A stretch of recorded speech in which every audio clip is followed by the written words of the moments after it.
A subdivision I'm getting ready to drive through is in Troy, Alabama, and apparently they started developing in that area back in 2018, and the first home sold in 2019, I believe.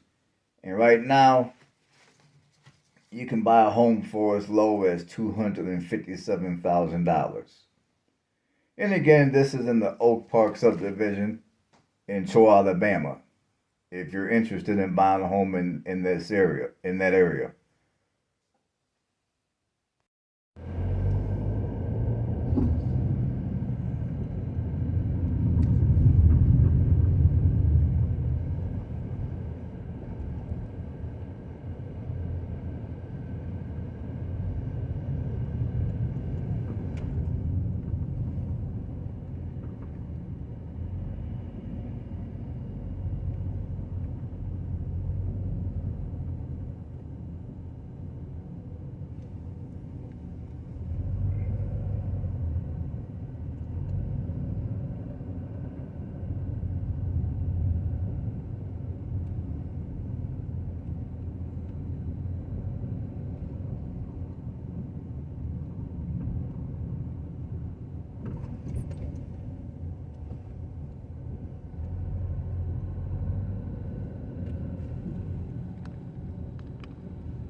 Oh, sorry.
do too bad today at Walmart. The groceries ran me about $85. So I didn't do too bad. Hey man, good day, folks. Uh, I'm getting ready to make myself a little bit of brunch. So I'm gonna turn the camera around and I'm gonna show you guys how I'm gonna make my brunch. Alright folks, I have a bunch of different ingredients sitting in front of me. I'm gonna make two different dishes. One dish I'm gonna make is gonna be my I'm gonna make some muffins. I'm gonna make some berry muffins using pancake batter. And then I'm gonna make a 5-egg quiche, a crustless 5-egg quiche. Those are my eggs, those are my spinach, turkey sausage. So we're gonna do one thing at a time. However, I just wanted to show you guys all the ingredients that I'm gonna be using. Now I had to pre-cut my sausage, pre-open my spinach. I had to pre-pour my pancake batter because it's hard for me to do stuff like that while at the same time holding a camera. So we're gonna do one thing at a time here. So I'll be right back. So far, I got 2 cups of pancake batter. First, we're gonna make the muffins. So I got 2 cups of pancake batter, as well as a cup and a half of milk. And since I'm not gonna do regular pancakes, I'm gonna put this in a cooking pan. So what I'm gonna do is, just so it rises, I'm gonna go ahead and crack an egg and put it in here. I'm gonna have to cut the camera off to do that though. Folks, I got the egg cracked in here. So I'm gonna go ahead and grab me a fork. And never mind my little dishes in there. I'm gonna grab me a fork and mix everything up. I'm gonna do best I can.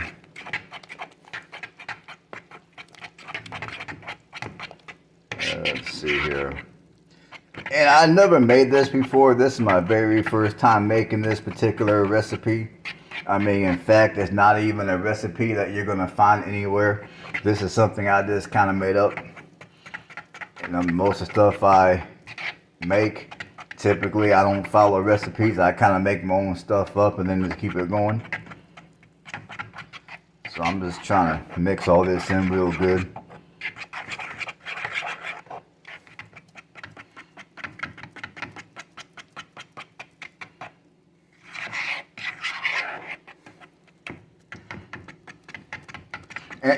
And what I'm making, as you guys will see later, this is a good dish to make.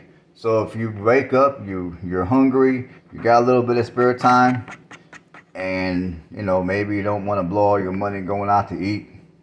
You want to eat real food, real ingredients for a lot cheaper. You can do like what I'm getting ready, like what I'm showing you. You can do like what I'm showing you. Okay. Now, you don't gotta do this in no particular order, but I forgot to mention earlier, I got 2 bananas chopped up. I'm gonna pour it right in here. Try to do the best I can while holding this camera. Sorry about that, folks.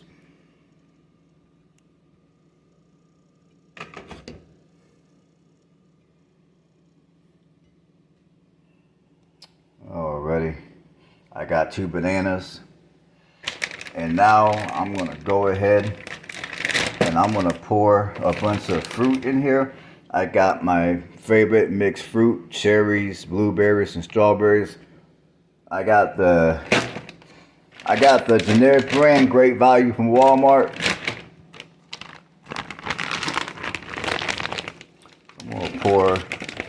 I'm gonna pour a crap load of that in here. Now, ideally, You should thaw your, I mean, this is frozen right now. This is frozen. Ideally, you should let it thaw before you make this.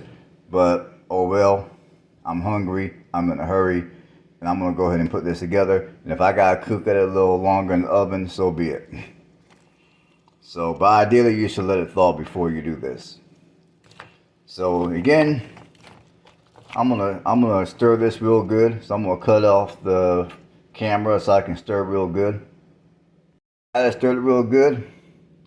Now between the fruits and the fact that the pancake batter is already sweet, there is no need to add no type of sugar or honey. So I'm gonna pour it into this pan right here. And again, I'm gonna cut the camera off so I can get that done efficiently. Folks, this is what my well, it doesn't exactly look like a muffin, but I'm gonna call it a muffin. This is what my muffin looks like once I pour all the batter into the cooking pan. So I'm gonna put that off to the side, and in a minute I'm gonna put it all in the oven. Now we're gonna come over here and I'm gonna make my 5-egg crustless quiche. Now I got 5 eggs in here. That's what you're currently looking at. I got my sausage and my spinach over here, and then when the quiche gets close to being done, I'll sprinkle a little bit of cheese on top. So you don't gotta do this in any particular order, but I got my spinach right here, so I'm gonna go ahead and pour all this in the bowl.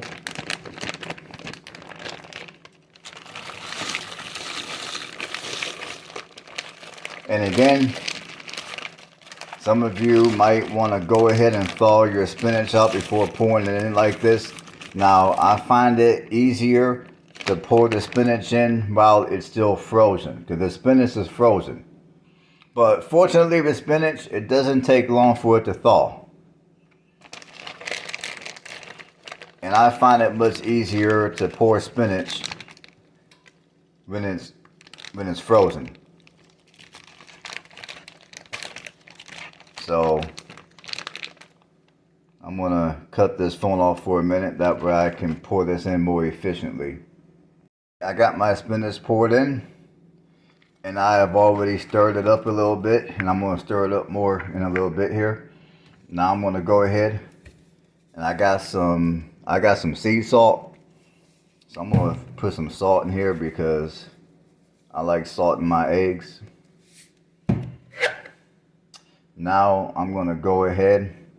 I got my turkey sausage. I'm gonna pour that in the bowl next. And sorry about that. Let's see here.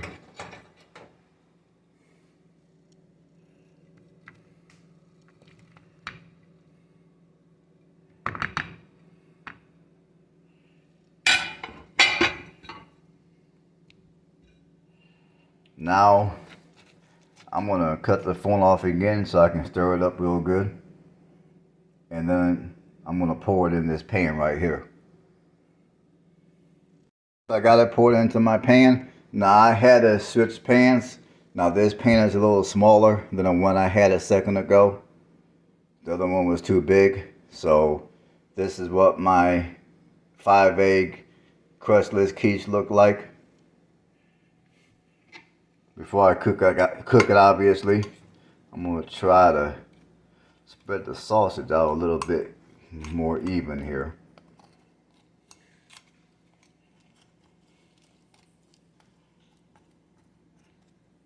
Alright folks, I'm gonna put both of these in the oven, and I'll tell you guys later how long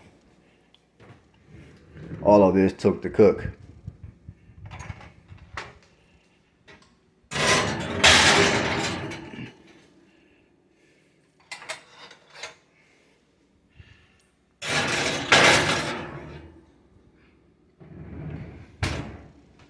Now, typically, if you're doing this yourself, it doesn't take this long to make. It only took me this long because I was trying to record the steps for you people. So I'll talk to you guys later. Hey folks, my two dishes are done. These are my muffins. My muffins made out of pancake batter with mixed fruit. And this is my crustless 5-egg quiche. And on top, I got cheese. So, my muffin, I'm going to call it my muffins. My muffins took me about 30 minutes to cook. My muffins took me a half hour. And my my crustless quiche, I cooked it for 35 minutes. And after 35 minutes, I threw some cheese on, and then I put it back in for another 5 more minutes. So I would say total, the quiche took about 40 minutes to cook. Now, depending on how many vegetables you put in your quiche, it could take longer. But in this case, it took me 40 minutes. So I'll see you guys in a minute.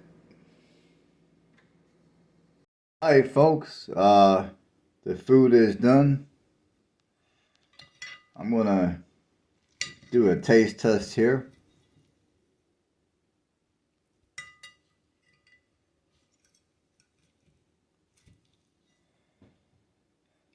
First I'm gonna test out my 5-egg quiche.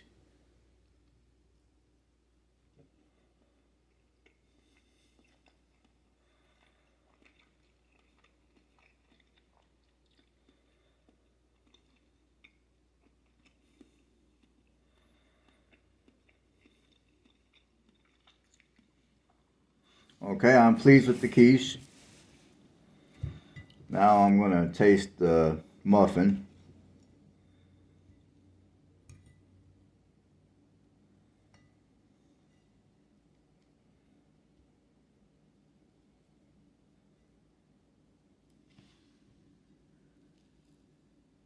Alright, this is the muffin.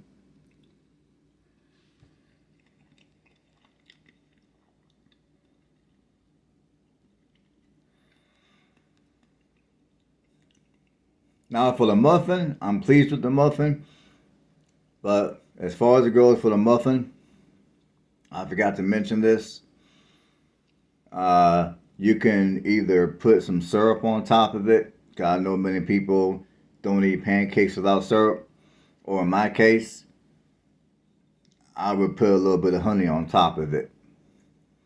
But other than that, I'm pretty pleased with how my stuff turned out. Alright folks, thanks for hanging out with me. I'll catch you all in another one. Stay blessed.